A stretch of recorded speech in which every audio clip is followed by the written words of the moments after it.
Welcome to the Collier County Foreclosure Task Force event, which is our free foreclosure public policy forum. We have a full agenda for you tonight, so we're going to get right to it. Part one is going to be a discussion of federal programs, loan modifications, and other information that you'll need to know. This event is designed to be of great, we hope, help and information for not only homeowners, but also to those who are on the board of directors of homeowners associations, condo associations, also to realtors and other interested folks who want to know what kind of resources are available in the community, free, safe, and reliable resources in the community for those who have questions about the foreclosure process and the effect of foreclosure on our community. So without further ado, it's part one is going to be the loan modification process, federal programs. We're going to talk about short sale process after that. Following that presentation, there's going to be a discussion about deficiency judgments, collection activity, what we call the end game. Also some myths and urban legends that you need to be aware of.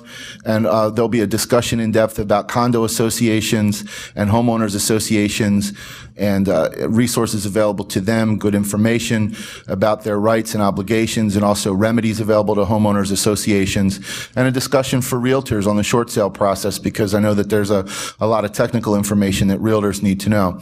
That will be the end. I'll also talk about very briefly at the end of that part one about resources available, how you can find out more information about where to go for help or information, and I'll conclude part one in my presentation. Then we're going to have a 5-minute break, at which time, during that break period, if you want to have a question and answer session with any of the expert panelists that appeared during part one, there'll be breakout sessions. You'll go through the back doors and then down the hallway. There are 2 meeting rooms after part one is concluded where you can discuss with the panelists and other volunteer members of the task force any questions that you have of a general nature. They're not going to be giving legal advice. They cannot do that. They won't be doing that, but they will answer general questions and provide you information.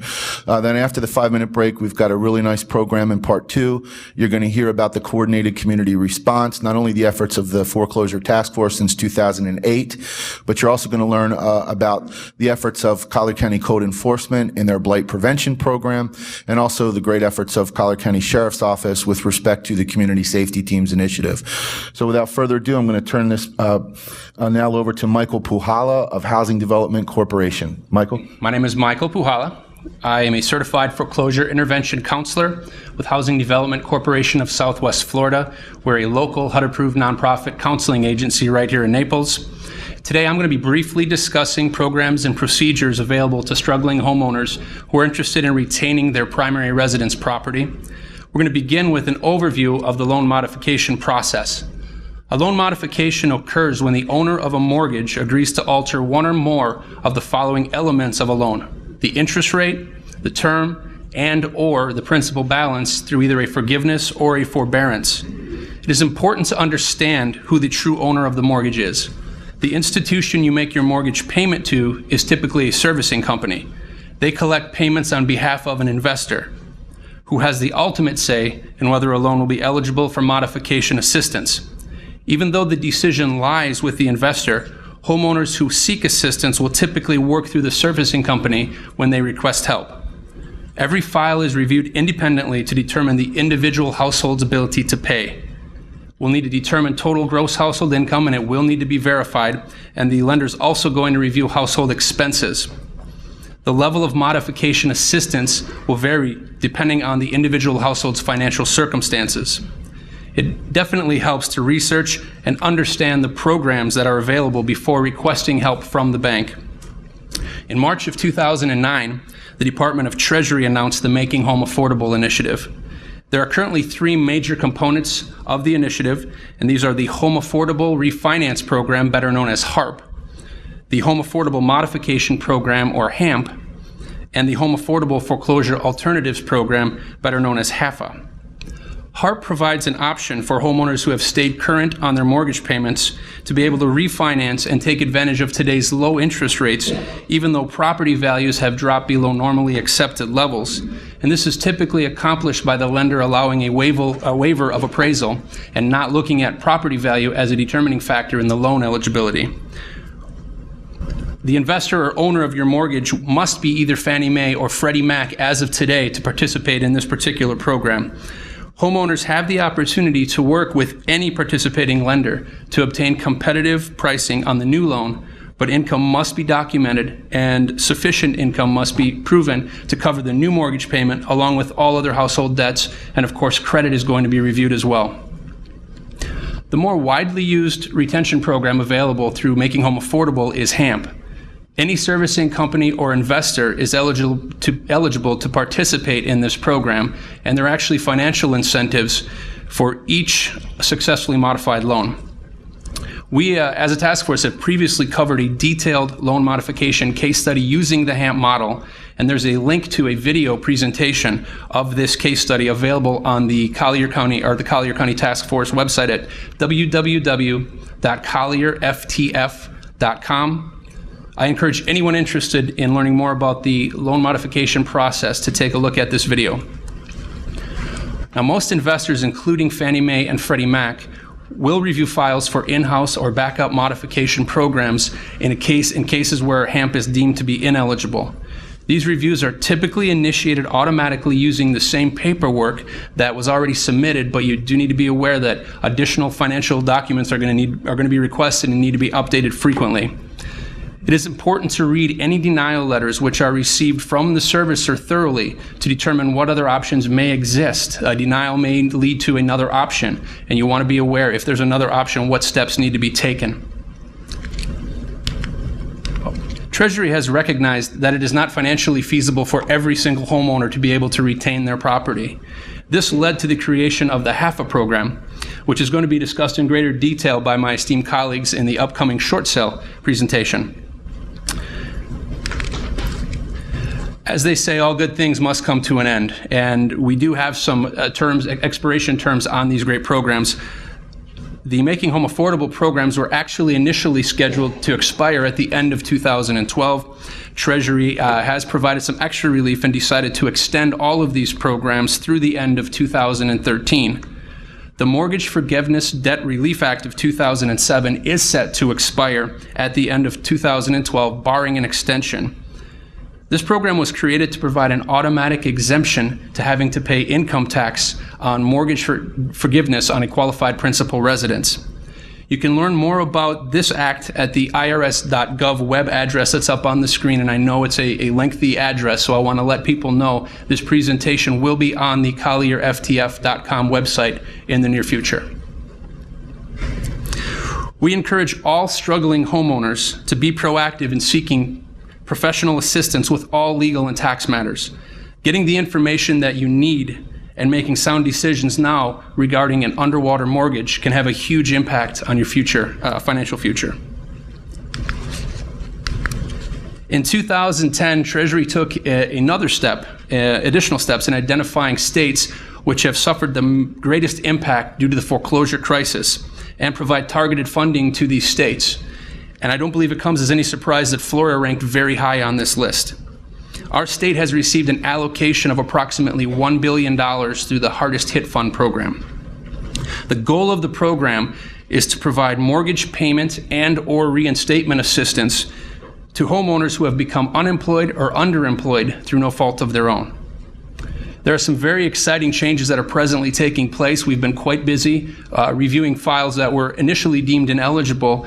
These changes are going to allow many more homeowners to obtain assistance through the program and for a longer period of time. We encourage you to visit the Hardest Hit website at www.flhardesthithelp.org and make sure to use the correct address. There are some scam sites out there. You want to get more information or to start an application into this program. If you would like to speak with somebody locally, our office is available as a local advisor agency for the Hardest Hit program. You can contact us by visiting www.collierhousing.org, and if you call or email, just ask to request to speak with a Hardest Hit program advisor. In closing this evening, I would just like to stress the importance of taking a proactive approach for anybody who's struggling with their mortgage payment. There's free local assistance available to guide you throughout the process. Take advantage of the great resources that are available on the www.collierftf.com website. And at this point, I would like to turn the presentation over to Francesca Passeri and Toni Stout to discuss the short sale process. I'm here to talk about short sales. We're going to move pretty quickly. There's a lot of information that I'm going to go through, and I'm going to stay pretty much on the slide presentation. If you have questions after our presentation, feel free to talk to Toni or I about them. What is a short sale? A short sale is when the mortgage holder has to approve the sale because there isn't enough money coming from the purchase price and all of the ordinary closing costs to cover paying the mortgage balance off in full. So it's short, and that's why it's termed a short sale. There are several different types of short sales. Michael referenced the half a short sale, which is the government-sponsored program. It stands for Home Affordable Foreclosure Alternative. Those are all Fannie and Freddie loans are eligible for the half a program. They're all the major lenders also have traditional or in-house programs. Bank of America has something called a cooperative short sale program. Anything that's not a half a short sale basically can kind of lump into the other program in which the lenders will make the criteria for the program. But with HAFA, as I said before, Fannie and Freddie mortgages have to participate in that program.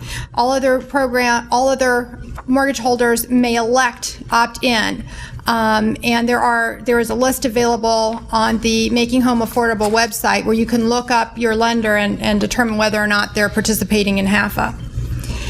The benefit of HAFA is that there's a deficiency waiver on the first mortgage, and if there's a second mortgage, it will also be on the second mortgage. There's a $3,000 moving allowance, and for those of you who are familiar with the program, they just made some changes. That moving allowance is payable to the primary occupant. If the home owner has moved out and put a tenant in place, that tenant is now eligible to get that moving allowance, and that's brand new as of January 1st. Also, the allowance to pay the junior liens on all of the non-Fannie and Freddie has gone from $6,000 allowance to pay the junior liens to $8,500.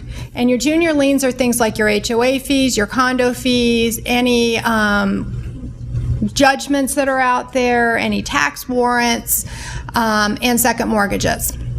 Actually, second mortgages are not part of that. This is $8,500 in addition to your second mortgage. The HAFA program will expire at the end of this year, and if you have an application in process, there is a period of time that you have to close that. It's important to note that even if you do not have a HAFA eligible short sale, the traditional short sales may still allow for a deficiency waiver for the borrower. Okay, I'm referencing a deficiency. So what is a deficiency? In a short sale scenario, the deficiency is the difference between the mortgage balance on the date of closing and the net proceeds that are payable to the bank. In a short sale, the borrower does not get anything out of the short sale other than a moving allowance or the incentive that the lender allows. So your borrower is really not getting any proceeds. All the proceeds are going to the lender. And if a deficiency is waived, it means the lender's saying, we're going to take this money at closing and we are not going to come after you, borrower, for the balance of the debt. And the deficiency waiver can have a tax consequence, so it's very important that if you're a borrower and you're considering a short sale, or if you're a professional, a real estate professional, and you're representing people in a short sale scenario, that you tell them from the very beginning to seek competent either legal advice or advice of their CPA so that they understand that they may be taxed, and what happens if the deficiency is waived and it's a taxable event. Say there's a $100,000 deficiency, it'll be added on to your borrower's ordinary income at the end of the year, and it pushes them into a higher tax bracket, and they're taxed on that higher tax bracket. So it's still better than having to repay the entire mortgage debt, but they need to know what they're getting into. They'll be very unhappy with you if at the end of the year they find out when they get a letter from the IRS. Okay, for HAFA qualifications, as of June 1st, the occupancy requirement has been eliminated for non-GSE loans. That's government-sponsored loans. That's the Fannie and Freddie. So if you have a non-Fannie and Freddie loan, you don't even have to occupy the property now to be eligible for HAFA. Your borrower has to have a documented financial hardship. Being underwater in your mortgage, in other words, owing more on your mortgage than what your house is worth, in and of itself is not a significant enough financial hardship to qualify you for a short sale. So you have to have some other hardship. It could be a reduction in income, health issues, increased expenses, and generally it has to be a permanent in nature, meaning it's going to extend more than a couple months. Okay, your mortgage balance at the time that you make application can't exceed $729,750. And the mortgage had to have been obtained prior to January 1st, 2009. And as I said before, the HAFA program will end at the end of this year. But if you have something under contract to make application, you have until September 30th of 2014 to close. So there's still a pretty good opportunity here to participate in a HAFA short sale. There are some program qualifications, additional program qualifications. You can't have any significant mortgage-related, tax evasion, any kind of criminal conviction and still qualify for this program. And you can't have purchased another home in the last 12 months. So say you're representing somebody or you are that person and you think that you want to go buy something else and then you'll short sale the house you're in. Be advised you're not going to qualify for HAFA. You may still be able to do a short sale, but it will not be a HAFA short sale. If the borrower is eligible for a modification but just decides, I don't want to keep this house, I want to get out from underneath it, doesn't make sense for me to modify my long-term plans, I would rather just sell it and start over, they're eligible. And it has to be an arm's length transaction. What this means is you can't sell your house on short sale to a family member, a business partner. You can't agree to lease it back. You can't have a stake in the outcome. It really has to be a stranger-to-stranger transaction. If you have a Freddie Mac loan, there's a little bit different process with Freddie Mac. The Freddie Mac HAFA short sale has to be approved in advance. You can't have a contract when you make application.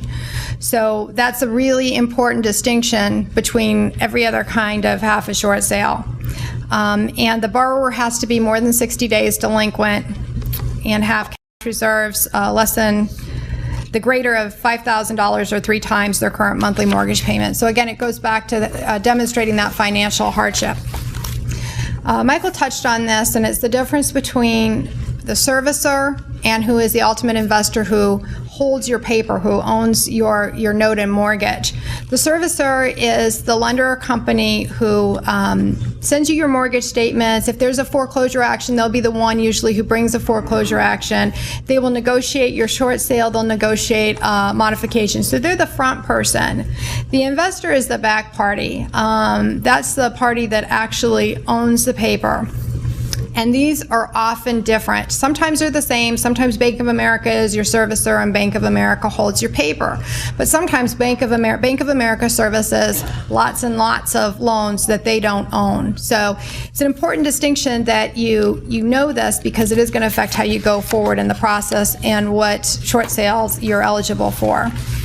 And I've put on the slide 3 different lookup tools so you can determine what kind of, who owns your note. There's the Fannie Mae lookup website, the Freddie Mac lookup, and then MERS. MERS is a registration system for mortgages on the secondary market. And if you look on your original mortgage, you can also look in the public records on your recorded mortgage. If there's an 18-digit number that says MIN, that's your MERS identification number. And you can go to this website and put that number in, and it will tell you who your servicer is and who holds your note. And if you're looking it up for somebody else, they'll ask you for personal information like social security numbers to make sure that you have authorization to get that information. So you can't look up your neighbor's information. To have a successful short sale, begin with using qualified professionals. You don't know what you don't know, but it's because of the tax consequences and the legal consequences of deficiencies and waivers. You know, consult with a CPA, know what the tax implications are. You know, use a qualified attorney who can help you through this process. Use a qualified realtor who understands the process.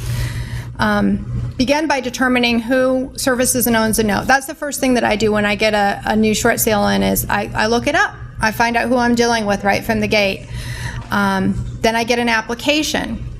And that application will tell me everything that I need to submit to get from the borrower so that I have the complete package.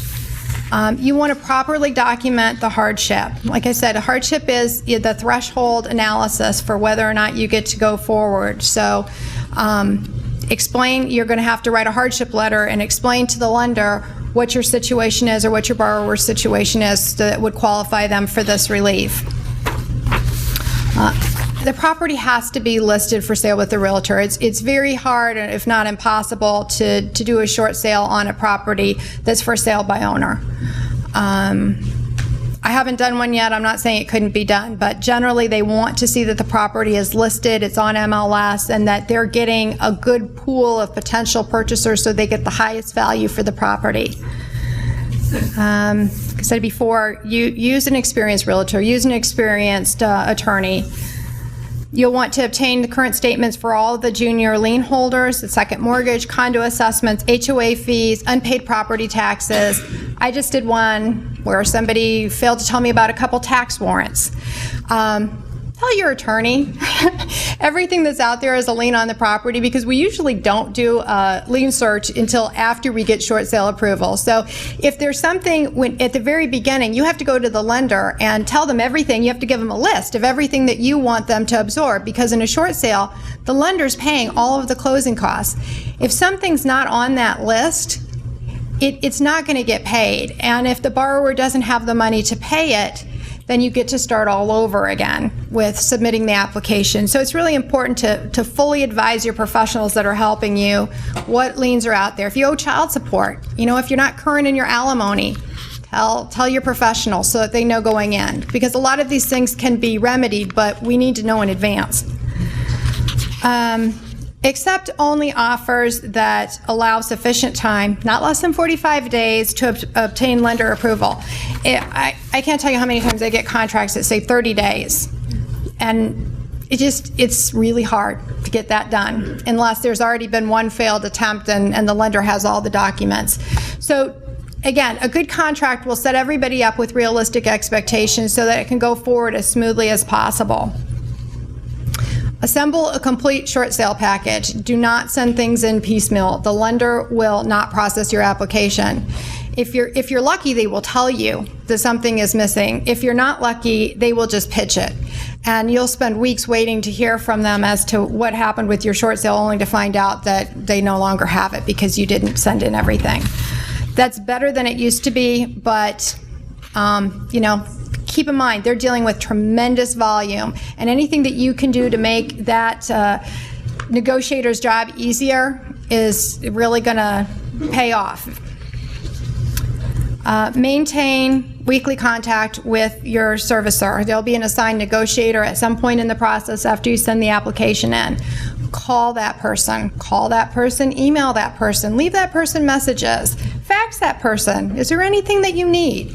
I use that opportunity to try to create a relationship so that they know me, they know my borrower, they care about my file. Okay, if you're asked for additional information, get it to them quickly, because what happens is the pause button gets pushed, and until they get that information, your file does not move forward. And if you've got a certain amount of time under the contract, that time is ticking away. Okay, most importantly, keep everybody in the loop, even if it's to say, I don't know anything. But let them know, let your client know, let the buyer's agent know, and inform the listing agent that you are making contact every week, at least once a week, and what's going on in the file, because silence makes people very nervous. There's a lot of nervous buyers out there. Cash buyers will just go and put an offer on something else. and you'll have invested all of that time and effort only to have to start over again if your buyer walks. How long is this going to take? I love this question. And it is very fact-specific because a lot of times it depends what lender you're dealing with. Some are easier to deal with, some are harder to deal with. If you want to know who's easy and who is hard, you can find me after this presentation.